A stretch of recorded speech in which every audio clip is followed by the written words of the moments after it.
It's a horrific scene. It will be a horrific thing for emergency services, police, fire and ambulance to deal with in the coming days. I've seen some horrific scenes. This is up there with some of the best of them. It's a terrible thing to be presented with, but we'll work through it. Neighbours were visibly shaken by what they'd seen. Bit upset. Just sad, that's all. Shouldn't happen. It's horrible, really horrible. In a chilling and heart-wrenching turn of events, tragedy struck the lives of Hannah Clark, her 3 young children, Aaliyah, Leanna, and Trey, and the man at the center of it all, Rowan Baxter. An act of violence so horrifying that it sent shockwaves across the world. Our family lawyers, etc. And he took the middle one and just took off with her in my car. Well, this is my other car, but the other car's registered in my name. Okay. And now he's telling me he won't give it back. What could have led to such a devastating outcome? The details of this unfathomable incident leaves us searching for answers, yearning to understand the unimaginable darkness that unfolded.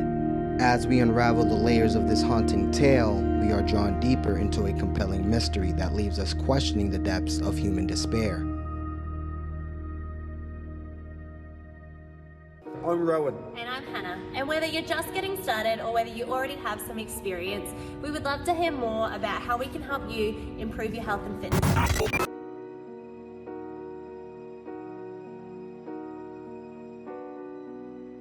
Hannah Clark was a young woman with amazing drive and ambition. She was very active and made the most of her time as an avid swimmer and runner. Her college even made her school captain. To top it off, Hannah also trained in gymnastics and trampolining and won several national medals. When Hannah first met her future husband, Rowan Baxter, she was 20. Rowan was a former New Zealand Warriors rugby player and was known for his peak physical condition despite being 10 years older than her. Hannah was instantly drawn to him, and the two soon began a relationship. To become more like Rowan, Hannah took up running and healthy eating to emulate his athleticism and commitment to maintaining his health. Hannah and Rowan met while he still lived with the mother of his son, but Rowan was quick to assure Hannah's family that he and his ex-wife were no longer romantically involved. He wanted to provide a stable environment for their son, so living in the same house was the best decision. Despite Rowan's living situation, Hannah immediately felt comfortable with him and hoped her family would feel the same. Despite their initial uncertainty about Rowan's role in Hannah's life, her family cautiously approached the situation. Yet their profound love for Hannah ultimately led them to give Rowan an opportunity to prove himself. In 2011, Hannah and Rowan's dream of becoming husband and wife came true when they tied the knot at King's Cliff. The pictures taken along its shoreline were nothing short of stunning, and the couple were delighted with the memories they had made. Hannah had always wanted to become a mother, and that dream was quickly realized after she and Rowan married. They welcomed 3 amazing children into their family, Aaliyah, Leanna, and Trey. With a growing family, the couple settled in Brisbane, Australia to provide a good home for their kids. Rowan Baxter's public social media accounts would have misled anyone into believing Hannah and the children were always surrounded by love. Rowan presented himself as a devoted, loving father and husband who constantly expressed his love for his family. However, those who were closest to the couple knew the reality of their relationship and could see that the love in the family home was not as it appeared. Hannah and Rowan were deeply in love when they first began their relationship and when they eventually married. Rowan was affectionate and loving, and their life was idyllic. However, everything changed when their babies were born. Rowan became increasingly hostile and aggressive towards Hannah, as though his narcissistic tendencies had been unleashed, and he could no longer handle not being the center of Hannah's attention. The sudden shift in Rowan's behavior left Hannah feeling confused, hurt, and isolated as she began to fear their family's future. Rowan quickly began to isolate Hannah from her family and friends after the birth of their children. Despite living near the beach, Rowan would make sure that the family had a different spot every time her family arrived to spend time with them. He would quickly pack up their belongings and move them away from her family, preventing them from having meaningful interactions. Hannah felt isolated and alone due to Rowan's interference in their relationship. she felt increasingly disconnected from her family as time passed, despite her family's efforts to stay connected. Hannah's friends were perplexed when she stopped wearing shorts to the gym. Australia is not a particularly cold country, and the gym was quite warm, so it was strange for her to exercise in long pants. When they asked her why she had made the switch, Hannah revealed that Rowan had forbidden her from wearing shorts. He felt it was inappropriate for her to show off her body in such a way. Rowan had told Hannah that wearing shorts to the gym would send the wrong message to other men. When Hannah took Aaliyah, Liana, and Trey to the beach, Rowan was not happy with the idea of his wife wearing a bathing suit. Despite the hot summer sun, Rowan insisted that Hannah cover her body, and eventually he forbade Hannah from taking the children to the beach. Rowan felt that by wearing a bathing suit, Hannah was breaking the commitment that she had made to him, and he would not allow it. Rowan was incredibly jealous of Hannah for her beauty and motherhood. He was so envious of her that he felt the need to put her down in any way he could, including making mean comments about her body. Even though she had just given birth to the 3 children back to back, she still looked wonderful. Rowan sought to take away even more of Hannah's confidence by forbidding her from wearing pink clothing to stop her from drawing attention to herself. Hannah and Rowan had a long history of taking physical fitness certification classes together. Every time, Hannah outperformed Rowan with ease. Her accolades, trophies, medals, and certificates increased faster than his own. These awards were a major point of contention for Rowan, who was notoriously narcissistic. When Hannah outperformed him in the gym, he raged and accused her of cheating to win. His reaction was a telling sign of his insecurity, as he was feeling emasculated by her superior physical fitness.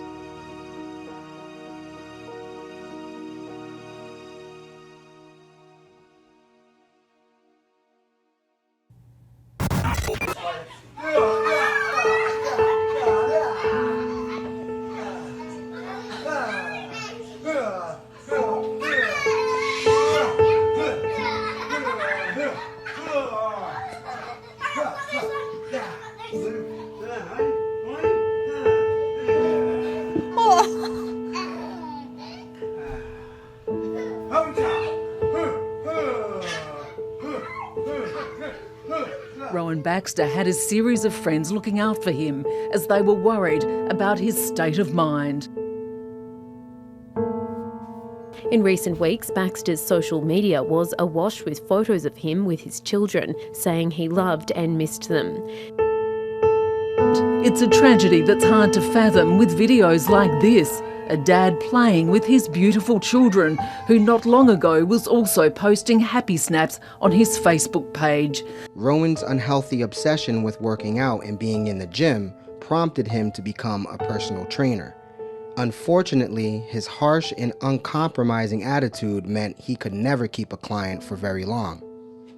His attitude got him into trouble once when he posted a complaint on Facebook about how male gym patrons were pigs, claiming that he had to refill the men's soap dispenser multiple times, while the women's soap dispenser only needed to be filled once.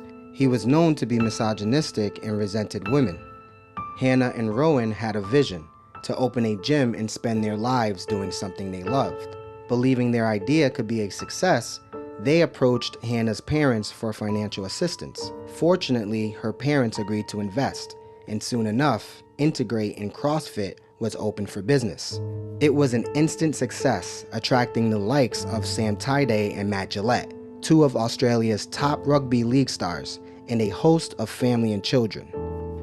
Aaliyah, the oldest daughter of the Baxter family, was brave. Despite fearing her father, she would often stand up to him during fights, which would usually cause Rowan to storm out. When Rowan didn't get his way, he would sulk and shut down communication with Hannah. This manipulative behavior often infuriated his young daughter, Aaliyah, who would step in and intervene. "Daddy, Mommy said sorry. Can you talk to her?" Aaliyah would implore, her voice a mixture of exasperation and pleading. Hannah's family was well aware of Rowan's clear disdain for Aaliyah. After all, Aaliyah was independent, determined, and assertive, qualities that Rowan was not used to seeing in a young girl. The children were unique as they inherited their beautiful mother's character. Aaliyah, the oldest child, was especially impressive. Not only was she articulate and bright at school, but she was also ahead of her reading grade. A natural leader, she often created stories to entertain her younger brother and sister. They loved her for her ability to come up with such intriguing tales. Hi Dad, I miss you at work. And I love you so much. And I miss you so much. And I love you so much. Leanna was the wildest of the three. Despite her small size, she was a powerhouse and clearly had a remarkable potential. Trey, the baby of the family, was the apple of his mother's eye. He was sweet and sporty. By 3, he was already kicking and passing a football. Aaliyah, Trey, and Leanna looked up to their mother Hannah as a role model. Hannah never felt comfortable sharing her opinions with her husband about matters that mattered to her, as he would never listen. As Rowan's need for control increased, he began choking Hannah during intercourse, non-consensually. She agreed to Rowan's demands to make life easier for herself and her children. In November 2019, Hannah separated from Rowan permanently. Hannah tried to leave her husband several times, but he always turned on the waterworks and manipulated her, knowing she was kind and caring. One day after Rowan headed to the gym, Hannah called her friend. Together, they packed as much as they could into Hannah's car. Hannah and her 3 children aged 6, 4, and 3 moved into her friend's house, leaving Rowan in the dark about their new location.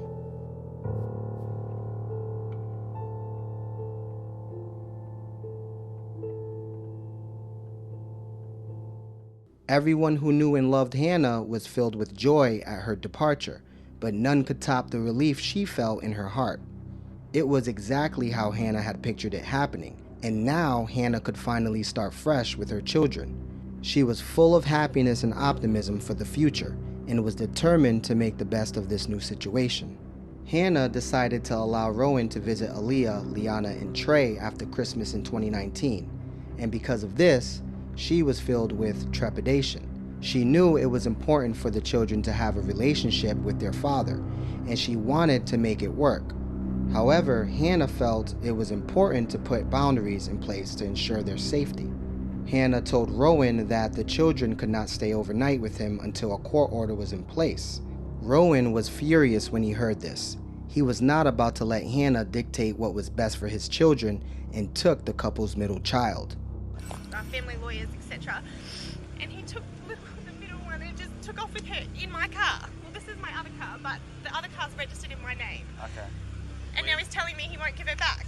Where would he be going? Just home? Probably home, I'm guessing. Right. And now he's trying to But play you're not games with living in the me same on the house? phone. No, we've been separated for a few weeks now. I'm staying at my parents'. So what's led up to this? Just that you've seen each other and he's decided. Yeah, and you he's need to decided choose? that because I've said to him, you need to wait until we can get this sorted. Yeah. You're not having them stay with you because you won't return them. And then I'm like, you go and pull a stunt like this. The other 2 are absolutely beside themselves. She's pulling her eyes out. Was anything like any other words exchanged? Like how was he acting? Or he's just said Oh, that? just a psycho that he's taking her, and that's it. And then he just called me now and said, you know, you either bring the other 2 back or I keep her. And I'm like, they were in my care. Like, they were in my care. I was doing a good thing Yeah, of course. by letting them see him. Okay. Do you want to see if he'll come back here? Will he come back here? Where's he saying come back to where? No, to his house, Where's his house? Carindale. Do you mind if I just grab your surname Yeah, Baxter. B-A-X-T-E-R. and first name? Hannah, H-A-N-N-A-H. I've been speaking with Constable Kirsten Kent at the Carina Yeah, okay. station, and we've been in talks of whether or not to get a DVO. But the only reason I didn't is because I was scared that it would antagonise the situation more, and I thought that by keeping them with me would prevent something like this happening. Yeah, okay. It's like you probably, as Constable Kent's probably said, it's a bit of a tough situation. Without any orders in place, there's not a great deal we can do in relation to the custody of the children. So, being the biological father, he does have a right to the child, and unfortunately, we can't just go and take the child, even though he's acted like Even though he's taken her away from me when they were in my care. Yeah, unfortunately, because he is the biological father of the child, we can't go and just seize the child and give it back to you.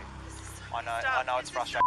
For I know, it's crazy. It drives us insane too. I was trying to do... But we can ask him. But we can at least try and get some sort of civil bring arrangement control back back. together.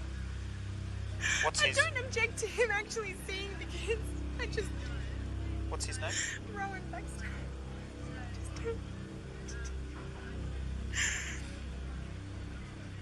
Because he does this, he's fine for 1 minute and then the next minute he just does this like... Is there something going on for him at the moment, or is that how he's always... He's got it worse. He's got a lot of stuff going on. He's going to see counsellors and things like that. Did you know, is it stemming from anything, or is it just a The separation? fact that I left. Yeah. So there's been a lot of domestic violence. Not physical, but emotional, controlling, etc. Even though Rowan had taken Leanna away from her home without telling her for 2 nights, he was still allowed to see the children, and there was nothing Hannah could do to stop it. But things took a turn for the worst when Rowan Baxter created a calculated plan to harm those he said he cherished. Just 2 days before the tragic event, the 42-year-old man was seen strolling around a hardware store. He first picked up fuel for a lawnmower, but then swapped it for a green jerry can, some zip ties, and a bottle filled with a strong chemical called methylated spirits. On the morning of February 19th, 2020, Hannah was getting her children ready for school when a sudden shock came.